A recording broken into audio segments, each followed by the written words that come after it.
Okay, ladies and gentlemen, welcome back to another flight at UFLY Simulator. Today I'm joined by Dominic. He will be the co-pilot and pilot monitoring on today's flight, and I'll be the pilot flying.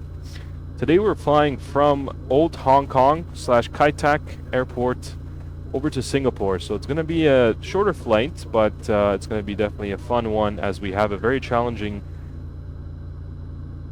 departure out of Kai Tak, as we have a mountain straight ahead of us and we'll have to do a sharp left turn.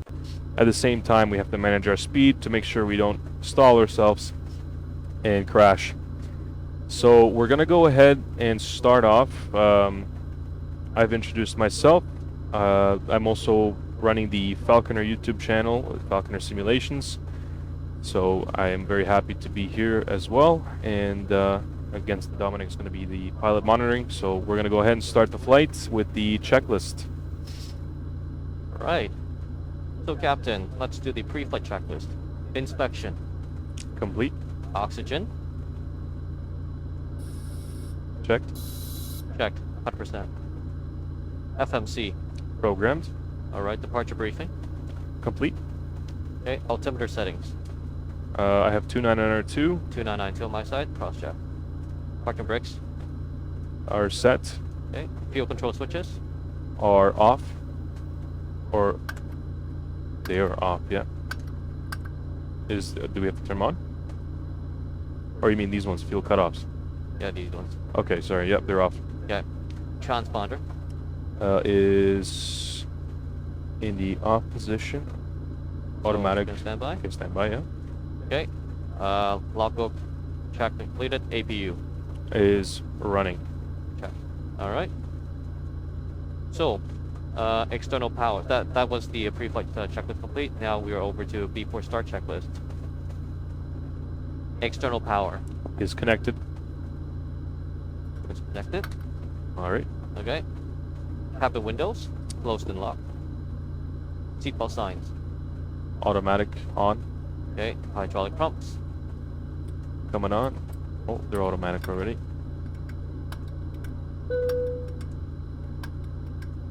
Okay, all pumps are on and automatic. Okay. Fuel quantity. Is checked. Okay. Fuel pumps. Fuel pumps are on, and Beacon. let me check to see if we have any fuel on the center tank.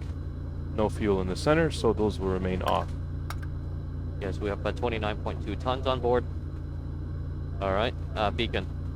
Beacon light is off. It's coming on now. Okay. MCP. We have 145 as a V2. Yep. And we're initially climbing to 11,000 feet. Perfect. And our throttle is armed. Okay. We should really be setting the runway heading. All right. That's 317. So that's 258. Oh no, it's not 258. Never mind. Trust me, I know Hong Kong now. All right. Alright, so CDU FMC is set. Trim. Trim. Let's check it. So, do you mind switching to flight controls there? Yes. And we have trim set to 5.5. And our trim for today's flight needs to be 5.5. 5.5. Okay, great. Okay. Okay. Doors. Are still open, I believe. No, automatic and closed. They're closed. Alright, so And cockpit door as well. we can request a pushback. All right.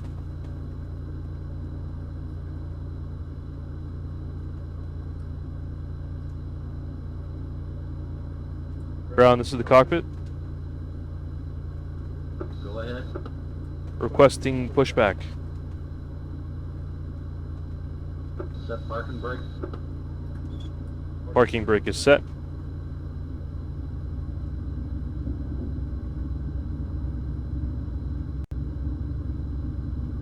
Okay, steering pin inserted. Please release brakes. Brakes released. Pushing back.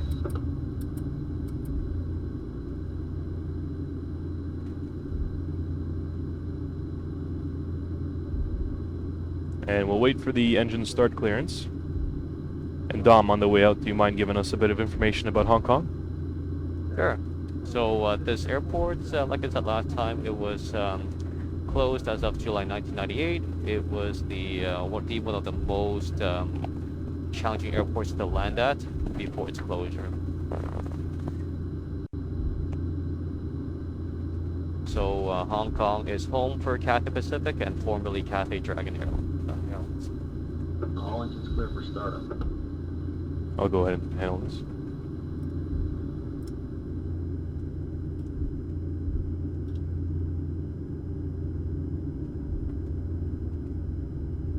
And engines are running. Coming up on the EGT there.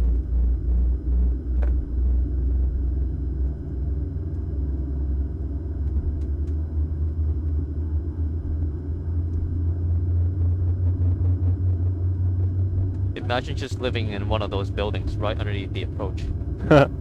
Yeah, I imagine. I was actually thinking about that on your guys' way in on the last video. I was like, man, it must suck to live in one of those buildings. Yes.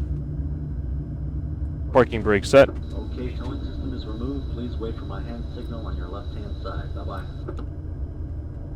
Sayonara. Oh, that was Japanese, man. Hmm? That was Japanese. It's just saying whatever, man. All right, let's do flaps 5. 5. Auto brake to RTO, please. RTO. And taxi lights on. And then let's check the flight controls. Why don't we? Okay. Elevator up. Full ups checked. Full downs checked. And neutral. Full left is checked. Full right is checked and neutral. Full rudder left is checked. Full rudder right is checked. Perfect. And neutral. Flight controls are free and correct. Okay. So, after start checklist, engine NTIs. Auto. Yep. Recall.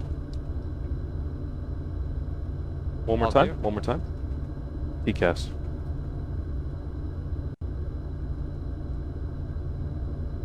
And we're gonna do one more time.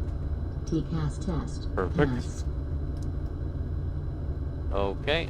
Auto brakes to RTO. Checked. Flaps. 5. Final load sheet. Complete.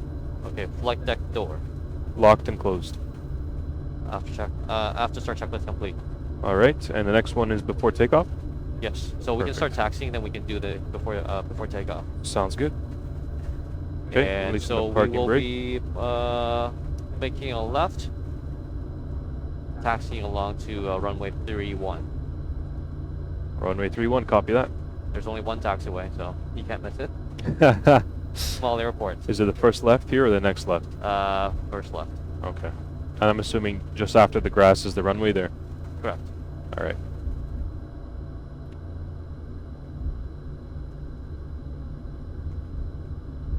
So can you tell me, was there a lot of congestion at this airport since it was You can imagine. no taxiway and all runway, You pretty can much? imagine. And the population of Hong Kong has, boomed so much that, and the flight cargo is just increased significantly over the years. So that's why, this airport was oversaturated and they needed a new one. And even a new one nowadays over Checkpoint, they need another runway and another terminal because they were saturated. Wow.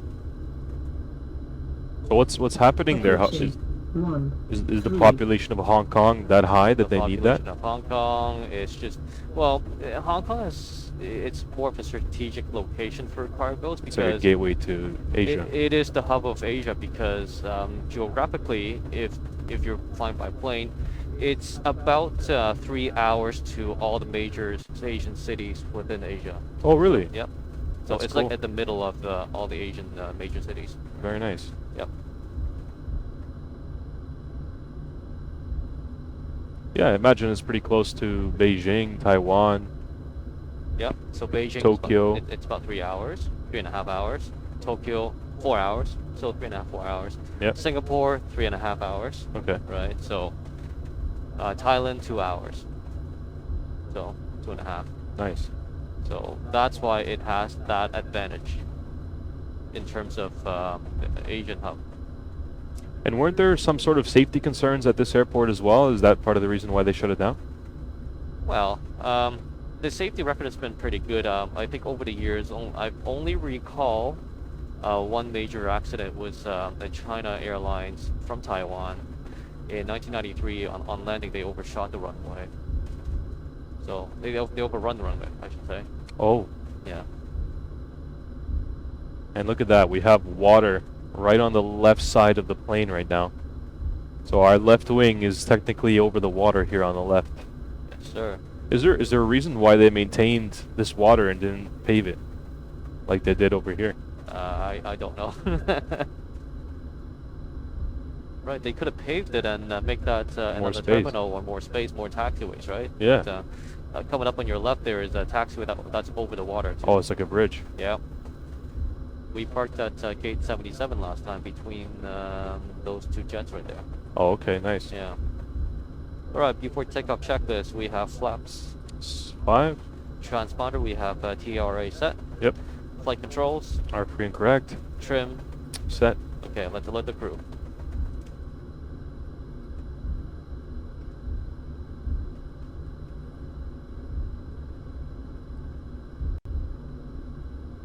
Flight attendants prepare for gate departure.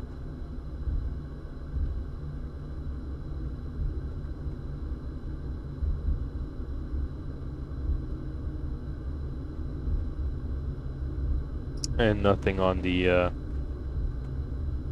EFIS yet, right? Like no recalls. ICAS. ICAS, sorry. Airbus fanboy. This is what Airbus is, right? EFIS. Well, EFIS ECAM. Oh, Something, ECAM. yes. Okay. So why exactly are you piloting a Boeing right now, Airbus fanboy? Well, unfortunately, there are no Airbus simulators in my area. B, you know what? It's not fun. I'm kidding. I'm joking. Actually, there was a question that I saw on the internet on some forums the other day. Why is the Boeing cockpit brown and the Airbus cockpit blue? And the 737 cockpit is blue as well. I don't know the answer. Do you know the answer? I don't know. Okay. People were just speculating. 747 is also brown. Yeah. 767's brown and 757 is as well. But the 787 is not.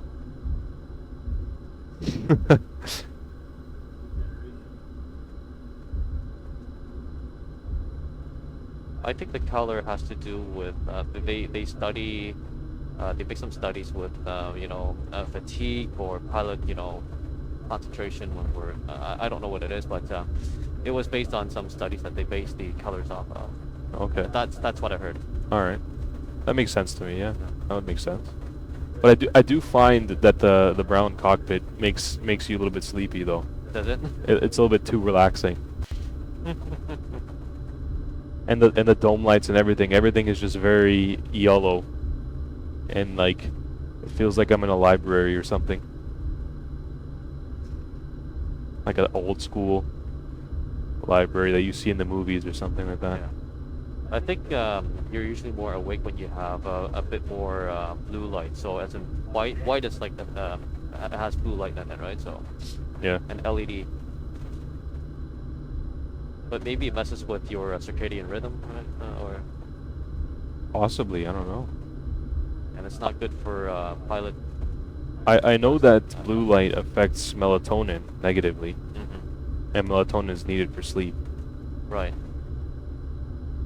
But yellow light helps to improve melatonin production. Oh, look at this. It's a Chinese boat on the left here. What is that? It's a sailboat.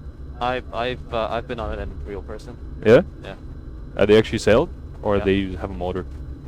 I don't know how they work, but I've been on it. On runway 31. As we see, we have Is that an aircraft carrier on the left there? Is that no way. What the heck? So yeah, as we see, we have a mountain just right in front of us. And Oh, yeah. We do want to make that sharp turn. Okay. As soon as we lift off, and we become airborne. Alright, so I have my brakes on right now. The lights, landing lights, can you turn those on please there? APU lights. is still running, so we'll turn that off. Alright, and And- I'll arm the LNAV and VNAV as well. Perfect. Everything is set on the MCP. I have no flags on my displays. Everything looks good on the overhead as well. Yep. And everything on the center console looks okay as well. Okay. So, and no more recalls. recalls. Right? Perfect. Let's go ahead and do it. Alright. So I'll advance the throttles to 50%, allow the engines to stabilize. And there's 50, and we'll go ahead and engage the takeoff go around mode.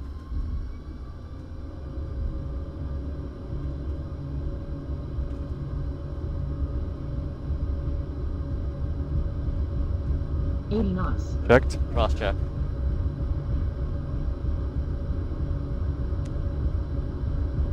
V1, rotate. V2,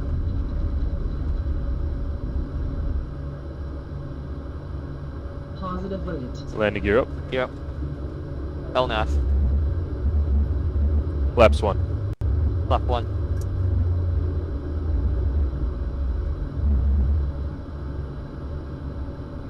Cross track VNAV speed.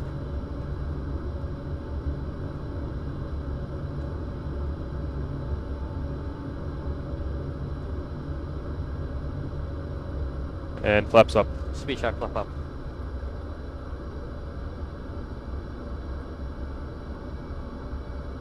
And there's our left turn, avoiding the mountain. We were very light today, though.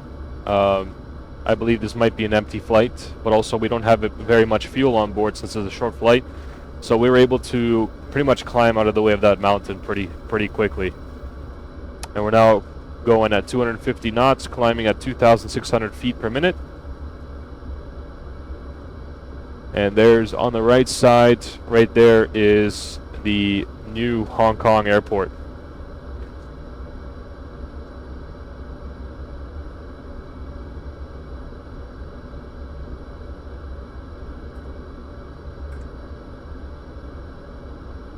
And after takeoff checklist, please. Landing gear. Up. Flaps. Up. Anti-ice. Auto. Okay. Lights off. Okay. APU. Is off. After takeoff checklist complete.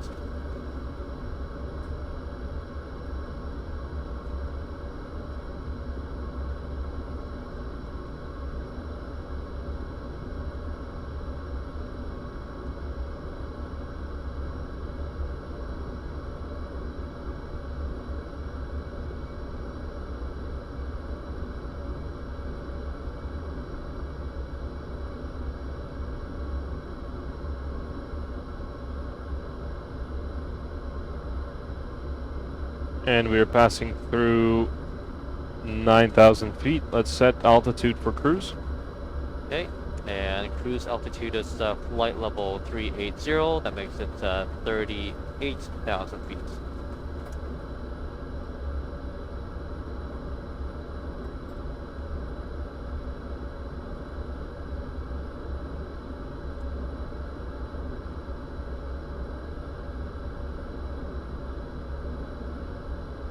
Press it. There we go. And we'll do autopilot on.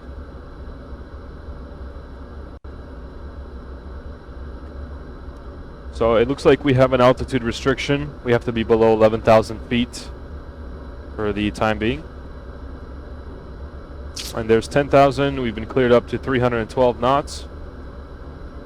And the flight management computer will maintain that restrictions for us, so not to worry.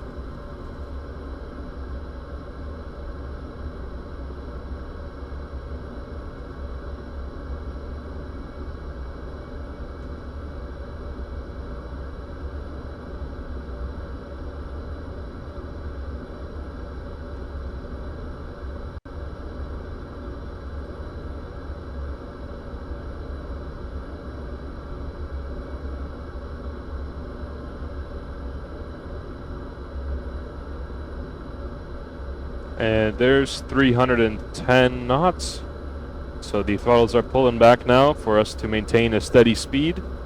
We have a crosswind coming from the right, moving to the left, 22 knots. That's a pretty high crosswind.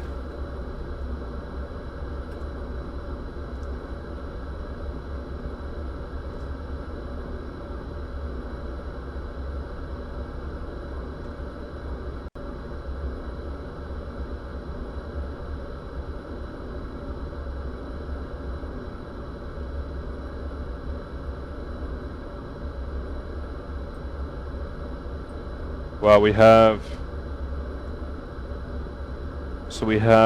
25 plus 17, about 40 nautical miles until we can continue our climb. So, been to Singapore? I have not, no. Have you? Oh yeah. Yeah? About 5-6 times in my life. Yeah. And what's it like over there? It's hot. Hot? Really hot. Really? Yes. It's Singapore lives right on the equator, so there's no 4 seasons basically. There's only one season, summer. Yep. Nice.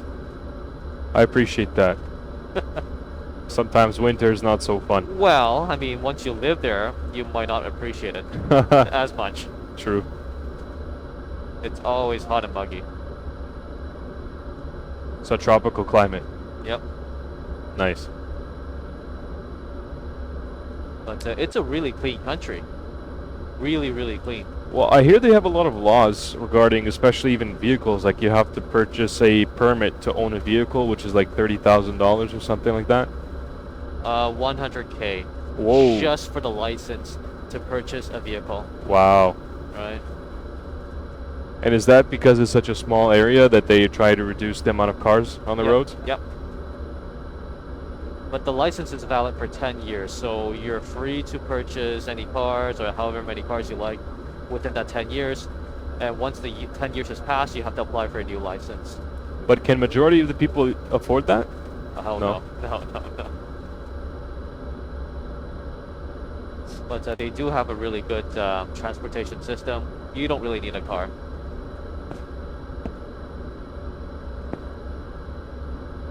Good stuff. No. So will they have trains, buses, metro? Yep. All of the above. All of the above. I hear the airport is pretty whack too. Like they have some tropical rainforest type situation going on in the terminal. It's a theme park, It's a theme park basically. for It's aviation enthusiasts. No. Just anybody. You know, it's an attraction in itself.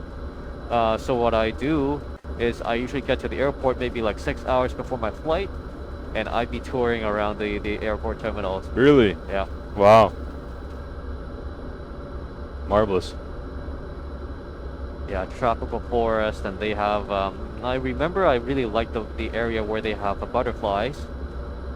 So I think this is within after the security check-in. So this is an outdoor setting.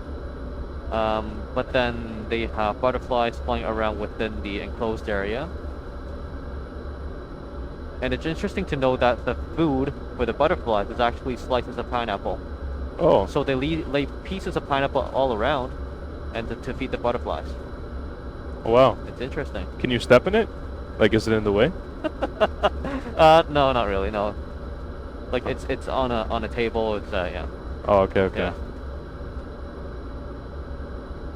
Don't kill the butterflies, man. And then, no, I was asking if you can step on the pineapple pieces. Because I assume it'd get pretty messy in there pretty quick. Yeah. So then, with the open air, how close is the actual building to the taxiways and the runways and stuff? Well, it really is part of the terminal, but they just cut open that area for the butterflies. It is part of the terminal. And it's like open like to the air, like butterflies are coming in naturally, or is it like an enclosure? No, naturally, it's enclosed. Like Oh, okay, enclosed. So they have like nettings all across. Oh, I see. Yeah. So I'd like to go back once the pandemic becomes endemic. Yeah. Yeah. If you're after spicy food, that's the place for you. Really? Yeah. So is that the typical cuisine for that area? Spicy, yeah. I like their Little India. Oh, they Yeah. have that too, eh? They have that too. I've been there not many times, but a few times. Just had Indian food for breakfast. Okay, Yeah. nice. So they don't allow chewing gum in that country. What? Nope. How does that work? Notice that's the law. No chewing gum. What happens if you do? You get fined? Probably. But what's the reason for it though? Oh, To keep it clean, right? You know how the kids are. Well, after chewing gum, they put it under the desk in schools, yeah, right? So they want to just avoid that. right. So Yeah. is Singapore then like very clean on the streets? Oh, you were just saying that. You were just saying that. Extremely clean. It's a fine city, in that everything you do that violates the law, it's a fine. And most of them surrounds cleanliness, like keeping everything clean. What's that? Surrounds cleanliness. Oh, Yeah. okay. So I'm assuming they have some pretty strict laws regarding recycling, garbage, and all that stuff too, eh? Yeah. And no eating or drinking in public transportation. Wow. Yeah. Well, this one here is actually same as Hong Kong though. Oh, okay. Yeah, no eating or drinking in on buses, on trains, and etc. And doesn't Singapore have one of the largest harbors in the world? That's it? I actually don't know. Largest ports for ships? No clue. Look it up. That's what Google's for. Unfortunately, we can't do that since we are in charge of monitoring this aircraft. Yeah. And just to mention, guys, we are not real pilots. We are some very heavy enthusiasts, but we're not real pilots.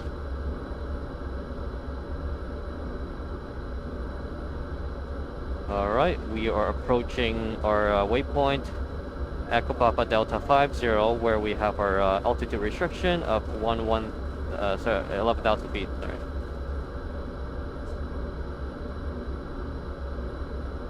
All right. Now the airplane is going to climb to 38,000 feet, as we have just passed our height restriction.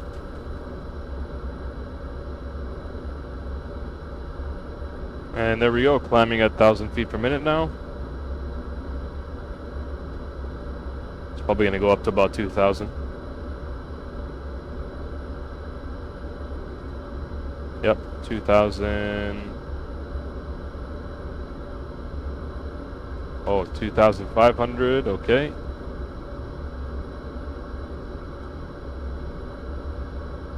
$3,000, almost This thing 3,000. can really climb, especially.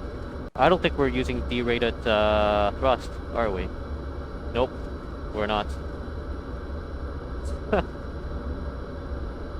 Look at that, 4,000 and going. There you go. You know, I actually had a professor when I went for my aircraft maintenance course. I had a professor who was a pilot on the DC-8 and Boeing Nice. 747-400. Wow. So he flew contract mostly. So he's flying for Alitalia and a few African airlines in between. Like, he was getting thrown around everywhere almost. Had some pretty crazy stories down in Africa, but also I think he also took off and landed at Kai Tak as well. And typically so since he was flying contract flights, it was more irregular flights. So one time he took off out of an airport on a 747, but the mini version, the 400, SP. yeah, the SP. Yeah.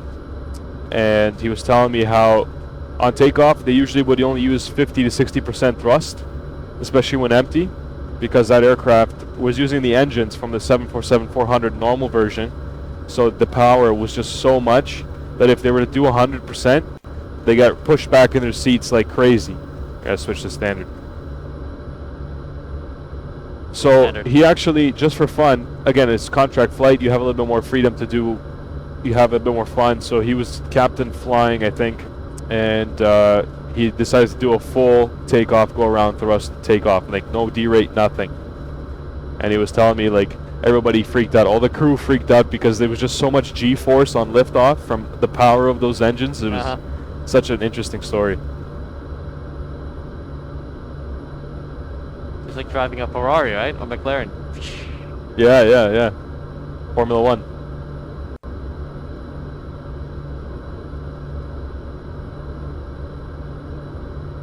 You know, I just realized. Do you watch Formula One? Used to, not anymore. So typically, you can see on the broadcast the speed counter. Those guys sometimes they're pushing 300 miles per hour. I just realized we're flying 300 miles per hour right now. That's knots. So we're actually faster. Really? than 300 miles. Isn't knots directly translated into nautical miles? Does the knot stand for nautical mile? Knot stands for nautical miles, but you need to times 1.15 to get to miles per hour. Oh. Yes. Okay. I thought. Oh, I was always under the impression that knots is the same as miles, but I guess No. not. Yeah.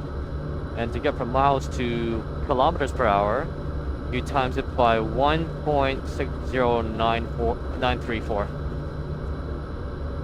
So roughly 1 nautical mile is about 1.8 kilometers.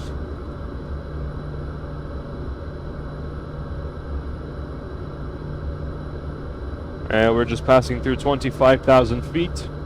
Once we reach our cruising altitude of 38,000, I will disengage the seatbelt signs, allow the passengers to move around a bit. I don't think there's any food service on this flight. There's some snacks, since it's only a 3-hour flight, and some drinks as well, but nothing too serious.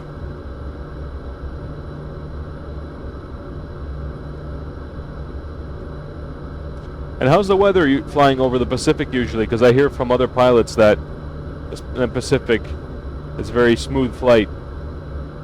Yes. Well, except when you get to southern Japan, always seems to be that when you cross southern Japan, you have quite a bit of turbulence. But yeah, for the most part, in my experience, pretty peaceful. Yeah. I noticed usually on the flights over the Atlantic, it's pretty bumpy, especially like somewhere around mid-flight, like we're talking Greenland kind of area. It's always bumpy there. Yeah. You think it's because of the jet stream? I don't know. Yeah.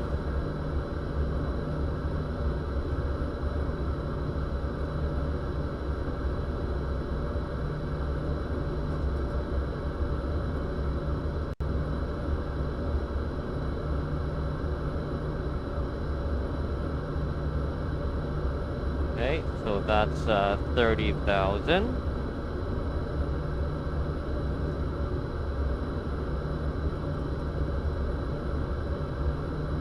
Do we have a cruise checklist? No. Just Descent? yeah, before descent checklist, yeah.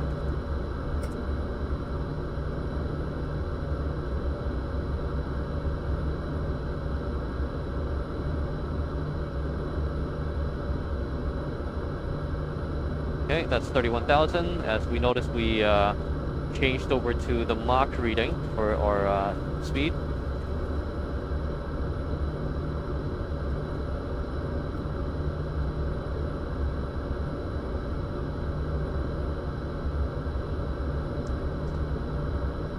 And correct me if I'm wrong, but 1 Mach is equal to the speed of sound, right? Correct. So we're traveling at 0.8584 times the speed of sound. 0.84 times the speed of sound. Yep.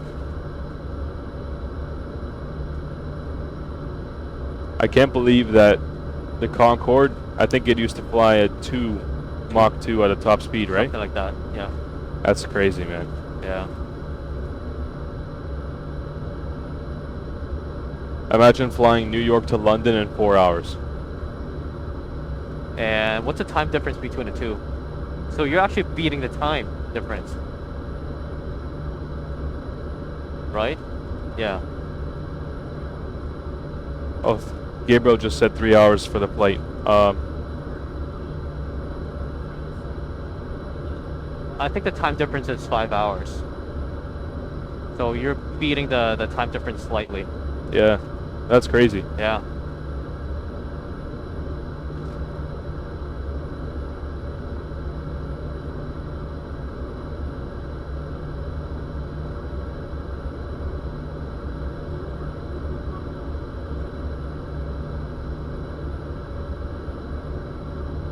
Okay, guys, so we are going to be continuing to monitor the flight until we reach 38,000 feet, at which point we'll turn off the seatbelt signs. But aside from that, there's nothing much more eventful going to be happening on the way up to our cruise. So we'll be joining you once we reach our top of descent, and you'll be accompanying us on our descent down into Singapore. Thanks for joining us this far, and we'll see you soon.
Okay, ladies and gentlemen, welcome back. So we are just reaching our top of descent now.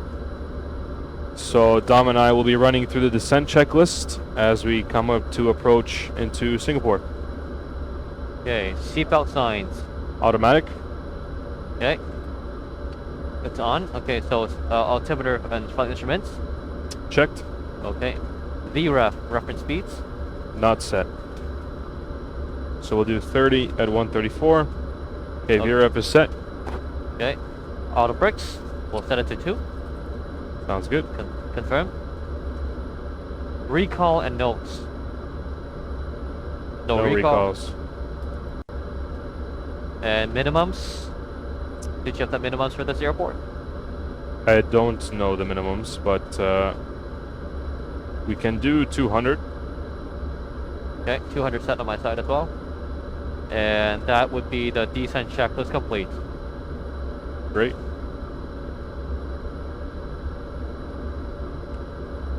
So what I'd like to do is I'd like to let the VNAV manage our descent in, and the nice thing about it is that As we set flaps down, I noticed on this plane that the speed will drop to the whatever the flaps reference level is set.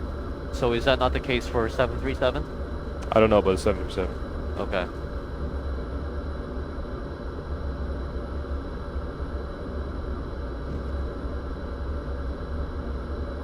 Yeah, I'm usually more familiar with the 777 than 737. Do you mind switching over to the tripod there?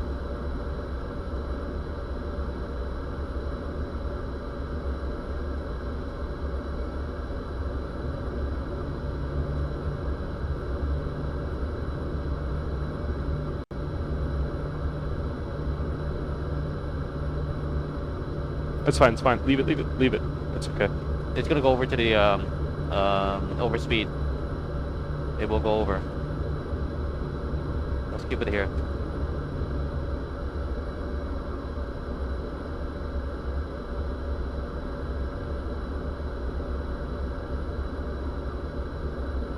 And as we descend, the speed restrictions will open up more.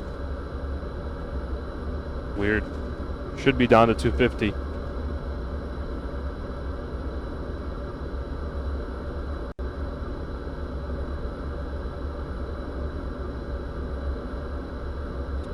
Oh, okay, so we got the tolerance now between 290 and 235 there for our descent.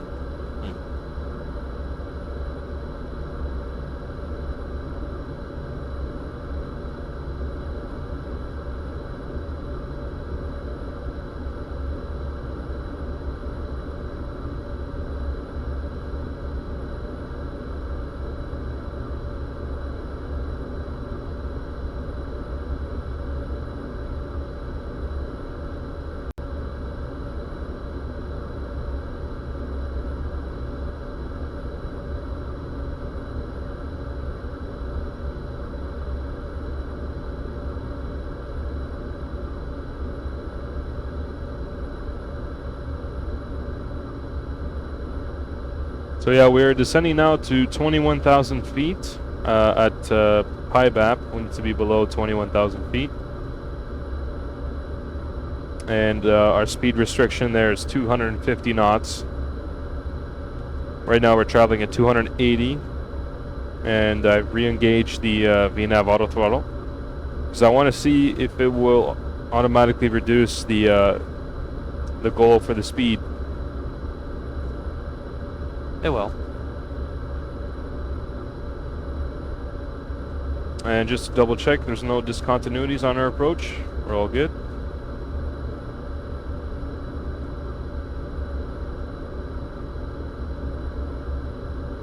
So, can you tell us a bit where we are now? Like, what is this piece of land here in front of us? I have no clue. No?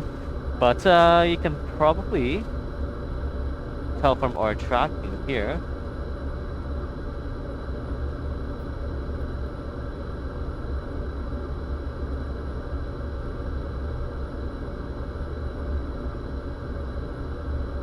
It's called Tioman. Oh, I'm talking about this big piece here. The big piece here. Yeah. I would honestly think that's part of Malaysia. Okay. And which one's Singapore? Singapore is over to our left. Okay.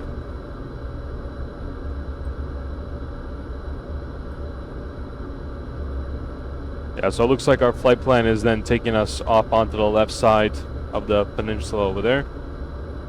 Yeah, the tip. And that's where Singapore is, right? To the very tip, yes. Cool.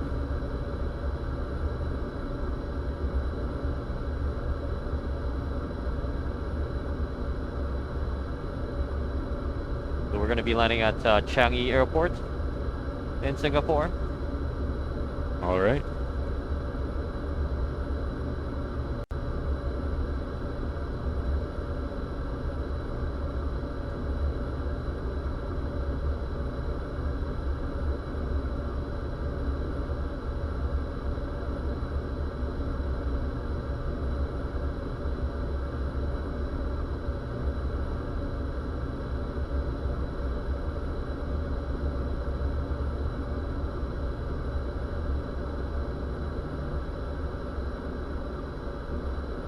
I wonder why it's trying to go up to 290 now. Well, it's based on the flight management computer. I mean, we are still some distance away from our altitude and speed restriction at PIBAP. Yeah. So I imagine it'll start slowing down and leveling off just before hitting that waypoint. Yeah, I see that our banana is just before it too, so it should give us some time to decelerate. Yep.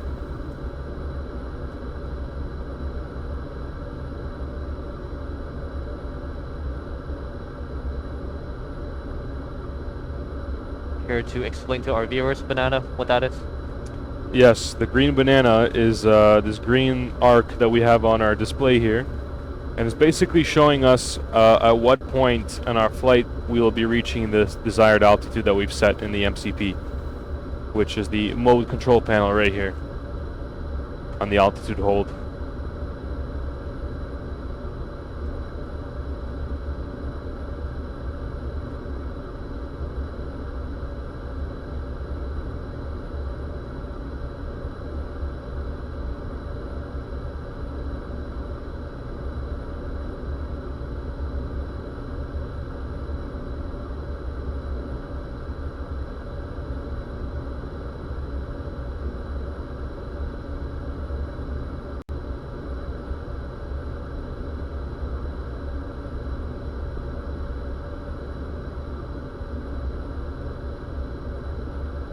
There's our speed reduction coming up. Perfect. Cool. So we'll hit 250 right on PIBAP, eh? Isn't that efficient? Yeah, that's why we want to leverage the flight management computer as much as possible.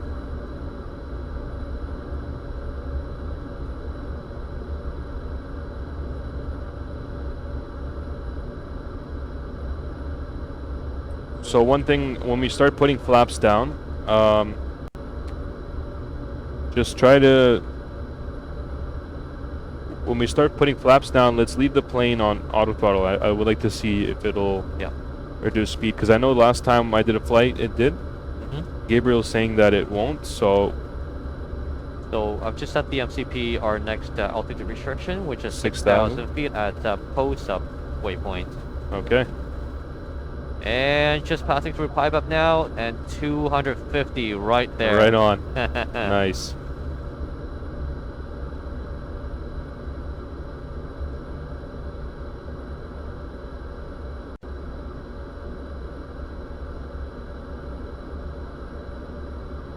So our next restriction is 220 knots at 6,000 feet or above.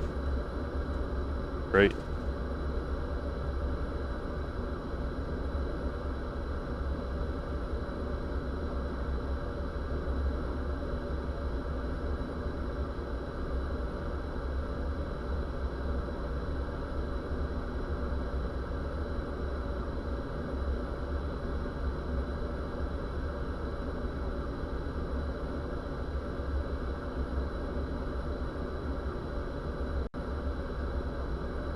And just a word of advice, don't try to smuggle any drugs into Singapore.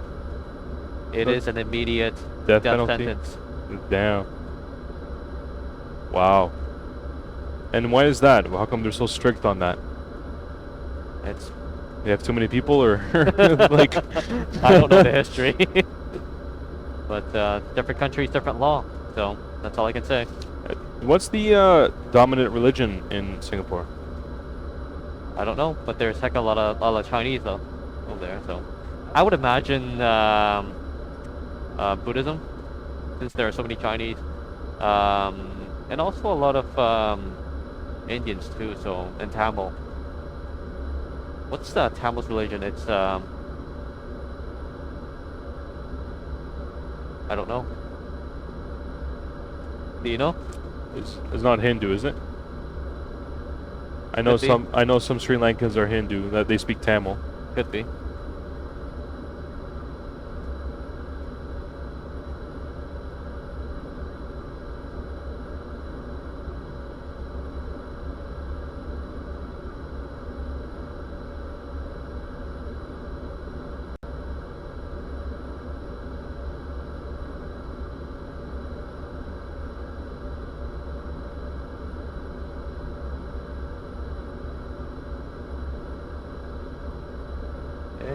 We are approaching flight level 180 or on 18,000 feet. Checked. Okay. So I'm curious then, Dominic, you said you wanted to go back to Singapore. Is there anything in particular you want to see next time around? The Marina Bay, the Cardona Bay, Marina Bay, the Sentosa Island. It's got a great theme park there. Mainly I'm just after food. You're just after the food? Yeah, I'm not really like, nothing in particular I want to see, but I definitely want to go eat again there. Nice. Yeah. Must be that good, eh? It is so good. So I followed I used to follow a pilot on Instagram who flew for Lufthansa. Okay. He flew the A380. So his routes was like almost always Long haul. Singapore. Like Okay. Singapore was like maybe 60% of his routes. Oh yeah? Okay. And I always see photos. He would be down in like the markets, buying food and eating it there. He'd be at the nice restaurants with the flight attendants and having a good time. Yeah. Seems like a good time. One of the perks being a flight crew, and use the allowance that you've got from the airline. Did they give you an allowance? Yeah. Wow. Yeah. It's not part of the salary? No, that's in addition to your salary Wow, nice. when you're outport. Yeah. Very cool. I used to have a friend who flies here. He used to work at Cathay Pacific. He gets a pretty decent amount whenever an allowance in the area of 3 digits Canadian. I won't disclose the amount. 3 digits. Yeah. And how long of a stay or stopover? 24 hours. 3 digits Yeah. to spend in 24 hours, eh? Not bad. All in cash. Nice. And then, do they have to give it back at the end if they have extra? They No. keep it? To keep it. Cool. So if you wanted to be extra frugal, you could save a bit of cash and Yep. not spend any money on Yep. food. Nice. Though I imagine that's be pretty hard since you don't really carry food as a pilot with you, right? Yeah. Maybe you carry Well, a few it's- Cliff it- bars or something, but It's actually easier for him because Toronto is his home, right? So he does get hotel accommodations and allowance, but he just goes home. oh, okay, and then Yeah. he just pockets the allowance. Nice. And Well- he lives out of Toronto. Yeah. And He, the- he used to, but he was based in Hong Kong, but he does have a second home here. Oh, okay, okay. And then, so at the time when he used to live in Toronto, then the airline would shuttle him to the base for his flights? Yep. Really? Yep. Cathay Pacific would shuttle them from Toronto. Well, from the airport. From the hotel. So he has to go back to the hotel, and then they would shuttle him to the airport. No, but I mean, like, if the base was out of, He was based in Hong Kong. right, but he lived in Toronto at the time, Yeah. and then the airline would fly him to Oh, I Hong see what Kong. you mean. I see what you mean. No, Commute. no. He back then he lives primarily in Hong Kong, but his second Oh. home was here. Okay, He okay. has another home here, basically. Got it. I thought you mean like shuttle as in the car shuttle between the hotel and the airport. Yeah. No, but no.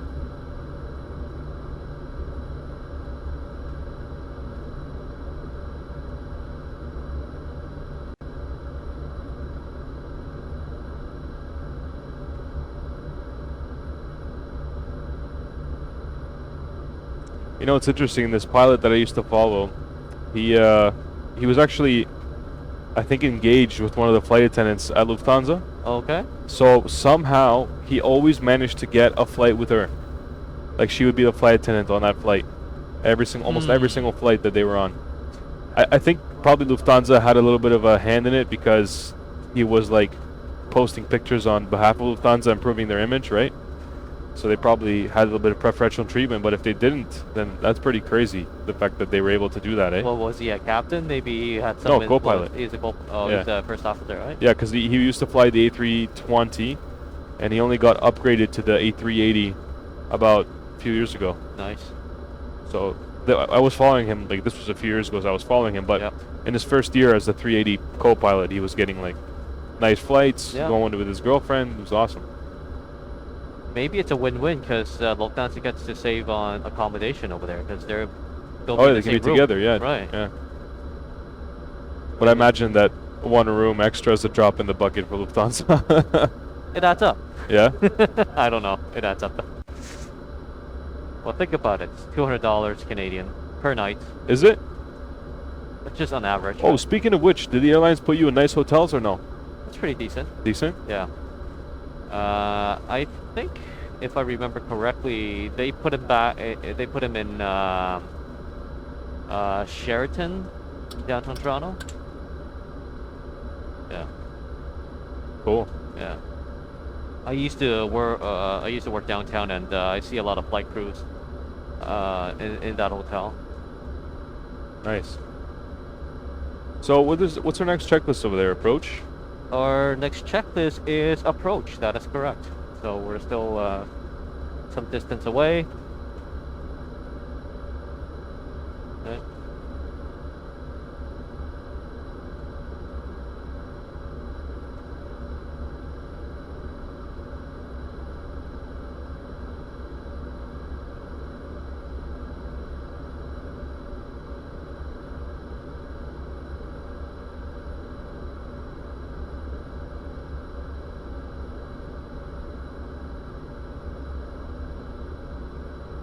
And we're passing through 12,000 feet now, still holding a speed of 220 knots.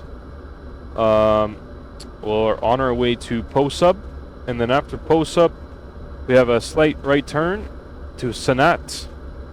At Sanat, we're basically doing a 180.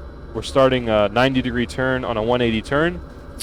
Actually, it's more than 90. That's going to be probably about a 120-degree turn, and then a 60-degree turn final over to Akipo, and that'll keep us lined up with our runway.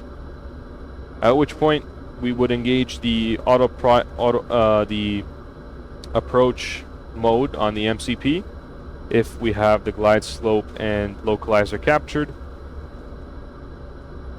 and that's pretty much it. And we're And then- landing on runway 02 left. Okay. And that one has ILS. Perfect. And weather's pretty nice and clear out today, so we do still have a crosswind coming again from 270 degrees, so when we come in for landing, it'll be pushing us from the left. And it's pushing at 22 knots, so it's going to be not too challenging. It's just, it seems to be a pretty consistent wind pushing us, so we'll be all right.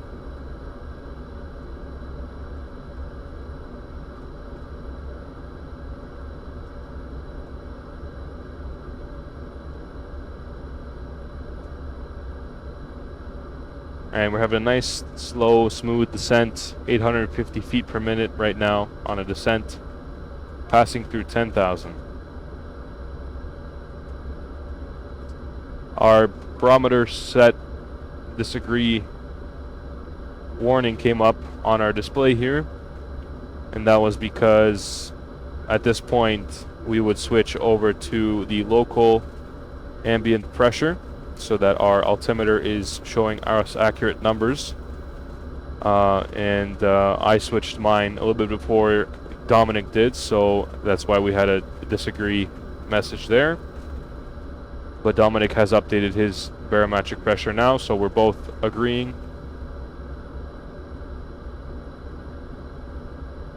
And that's the thing with this, even in the whole aviation industry, there's a lot of redundancy. So I have my own display here, and I have a lot of control and customization over my displays. And same goes for Dominic. He has a lot of control on his displays. And there's also a lot of redundancy. If my display should fail, then Dominic's display will hopefully still work. If Dominic's displays fail, then we have this backup one right here. And we can also use any of these two to display the same data we see on these.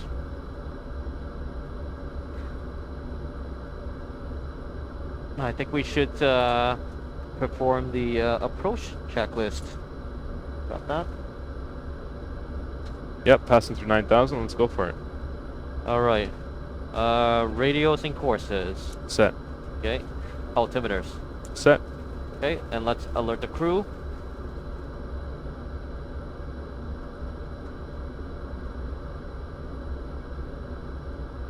And yeah, 20 minutes. 20 minutes to landing.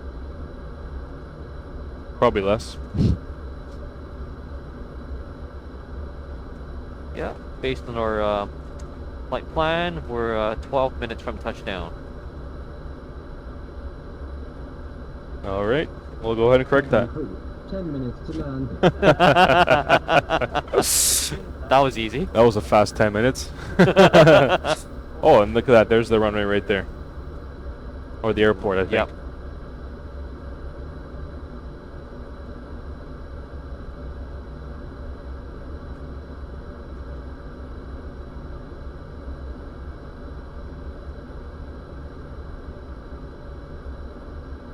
And that's it for the approach checklist?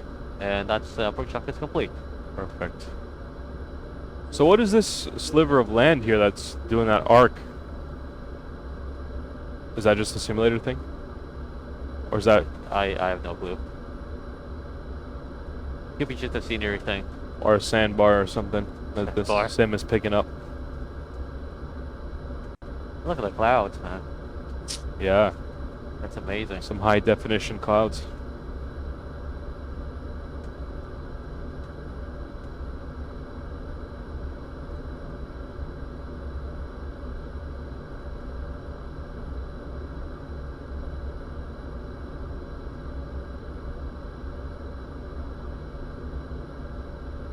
So we're gonna leave the FMC to manage the auto throttle as well, Okay.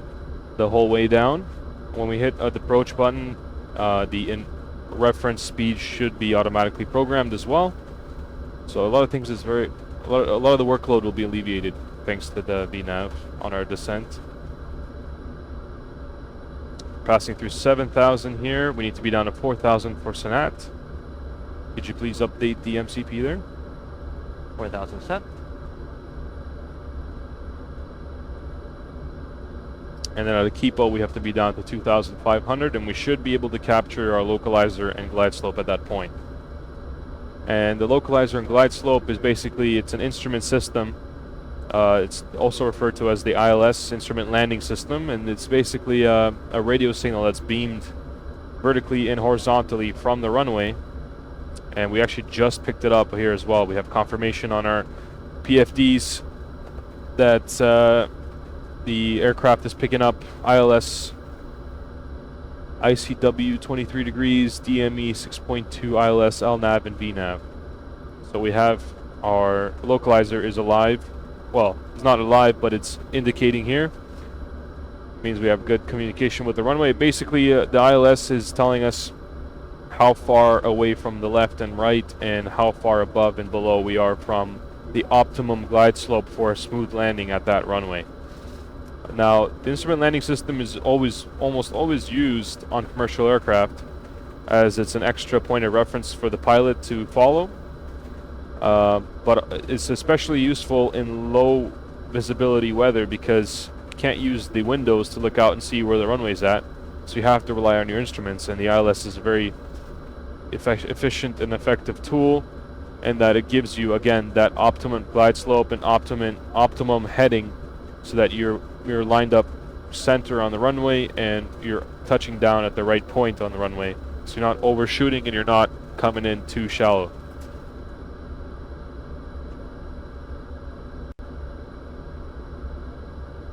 Let's set 2500 on the MCP and do flaps 1. 2,500. That's one. And just like that, our speed hold has jumped down, and that's reference speed of 195 for flaps 1. And that's perfect because we need to be down to 190 for Sanat.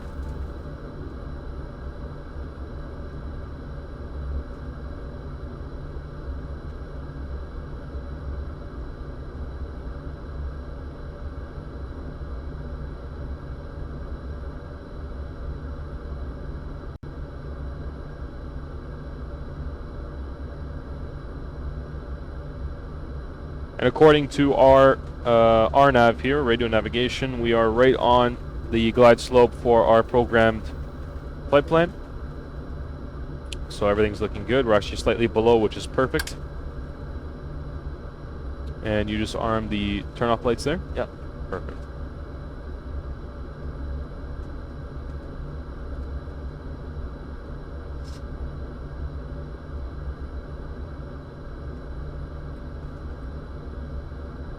And we'll be beginning our right turn here momentarily.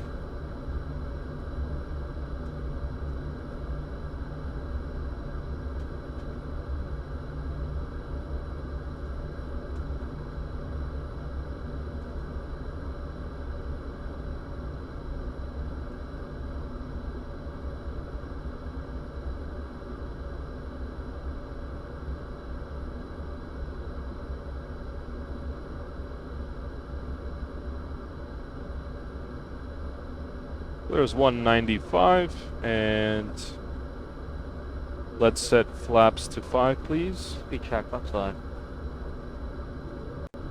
And that'll allow us to decelerate a little bit in our turn here.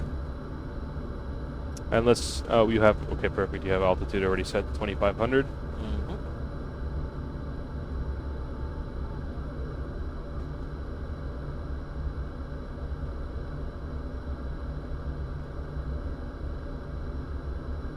And Singapore's going to be directly in front of us as we complete this turn. And then the airport is just off to the right of Singapore. So the passengers on the left side of the aircraft will be getting a nice view on our final. The right side. Well, isn't that Singapore over there? Oh, okay. I thought you meant the whole coast. Oh yeah, yeah. Okay. Those guys for sure. The right side would have gotten a nice view on our descent in, but on the approach and arrival here on the left side, I think they have a better view.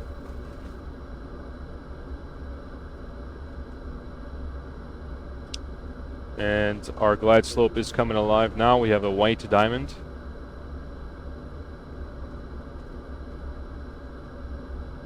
Okay, I'll set the flight height restriction next waypoint, which is the 1500.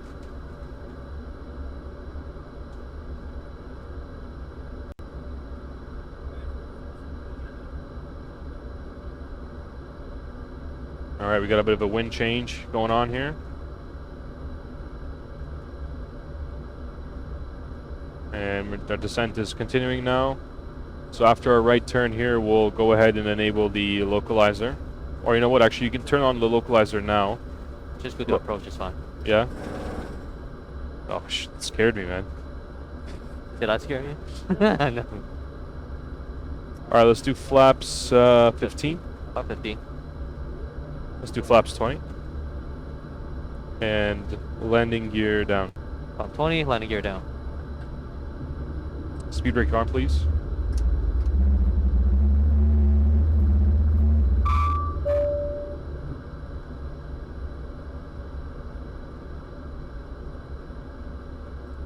And flaps full. 30. Speed check, flaps 30. I was just complaining that we set the flaps 30 too quickly. Yeah, So we'll let do it in stages. we'll let it slow down a bit. Yeah.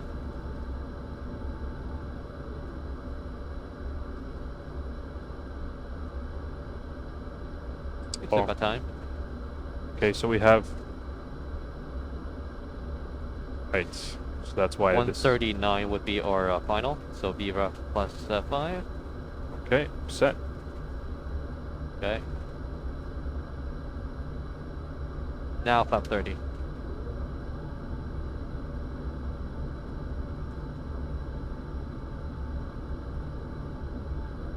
Alright, landing checklist. Lights, On. gear, Down. and green. Speed brakes, Armed. flaps, Full. 30 and green. Landing checklist complete. Okay, I keep saying flaps full because that's what it's on the Airbus, but on Boeing they don't say that, eh? Flaps 30. Does it go any lower than flaps 30 or no? No, it doesn't. No, only 737 goes flaps Flaps 40.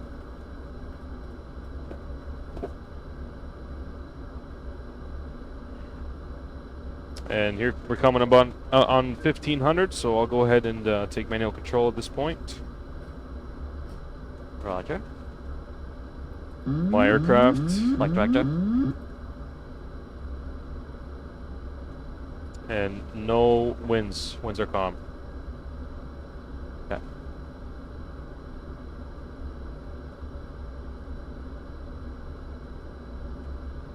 I literally don't even have to touch the wheel, like. Oh, headset's falling.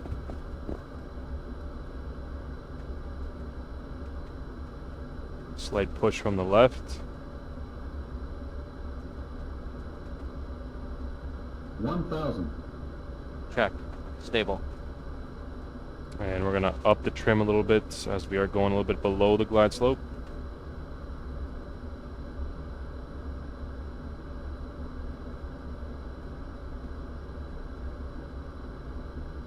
And as Felipe would say, we keep the nose on 2.5. Approaching 02 left.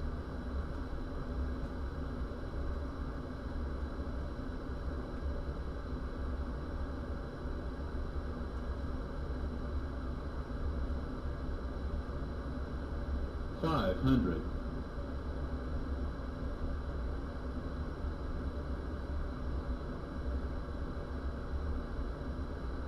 $400.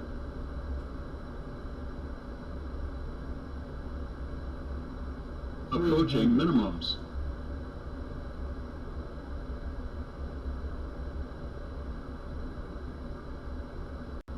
$200. Continue. Runway in sight. Confirm landing. We got it. 100. 50, 40, 30, 20, 10.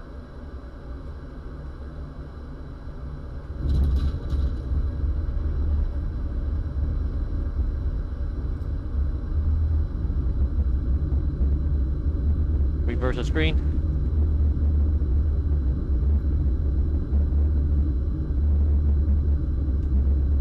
And 60 knots, disengage. Manual braking. Sorry, I forgot to put my hand on the throttle quadrant there.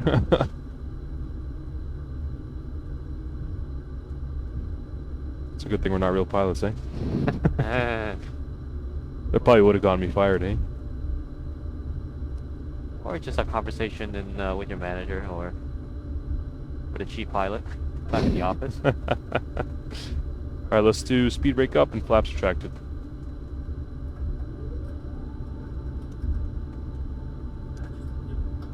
And landing lights off. Strobes off. And APU starting. Started. Great. Starting, sorry.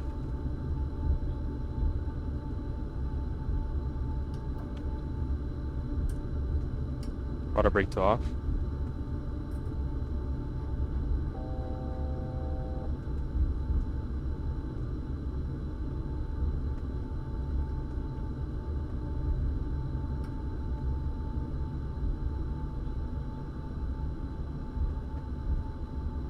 Alright, after landing checklist. APU, starting. Any ice, off. Exterior lights, as required. Radar,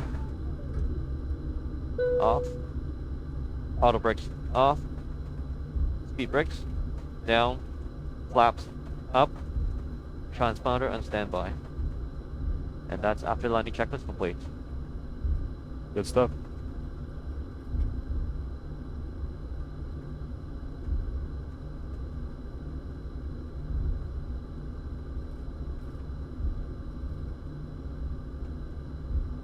Very empty terminal.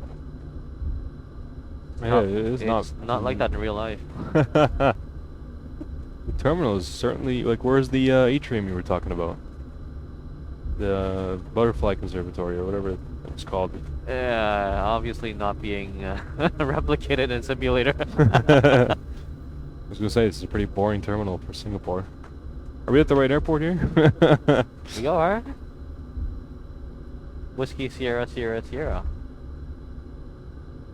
Does that sound right? Is that Singapore? Yep.